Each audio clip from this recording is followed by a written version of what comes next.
தேசிய அளவில் உங்களுக்கு ஏதாச்சும் ஒரு பதவி கொடுக்கறதுக்கு வாய்ப்பு இருக்கா? ஆனால் நல்லா இருக்கேன், ஆடு மாட்டோடு இருக்கேன், விவசாயம் பார்க்குறேன்.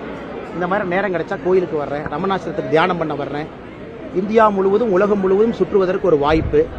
கட்சி சொல்ற பணி அங்கங்கே செய்கிறேன். எனக்கு இந்த பேர்டன் ஆஃப் லீடர்ஷிப், இங்கே போகணும் அங்கே போகணும், தலைவராக இங்கே இருக்கணும் அங்கே இருக்கணும்லாம் தவிர்த்து என்னுடைய வாழ்க்கையில் நிம்மதியாக இருக்கின்றேன். அதே நேரத்தில் மக்கள் பணி, நேற்று பார்த்துருப்பீங்க, வீட்டுக்கு வெளியே மோர் வச்சு வெயிலில் யார் மக்கள் போகிறாங்களோ தினமும் 2000-3000 பேர் மோர் குடிக்கிறாங்க. அதையும் அவர்கள் கொடுப்பதற்கு ஒரு பெரிய பாகியம். மக்கள் பணி இருக்கு, தேவையில்லாத வேற வேலையில் நான் மாட்டல. என்னோட பணியை சந்தோஷமா செய்கிறேன். புத்தகம் படிப்பதற்கு நிறைய நேரம் கிடைக்குது. குழந்தைகளோடு நேரம் செலவிடுவதற்கு தந்தையாக மகனாக ரொம்ப நாள் கழிச்சு எங்கள் அப்பா அம்மாவோட உட்கார்ந்து நிம்மதியாக சாப்பிட முடியும். அதனால் இது எனக்கு சிறப்பாக தோணுதுங்கன்னா இதிலேயே பயணிக்க வேண்டும் என்று விரும்புகின்றேன்.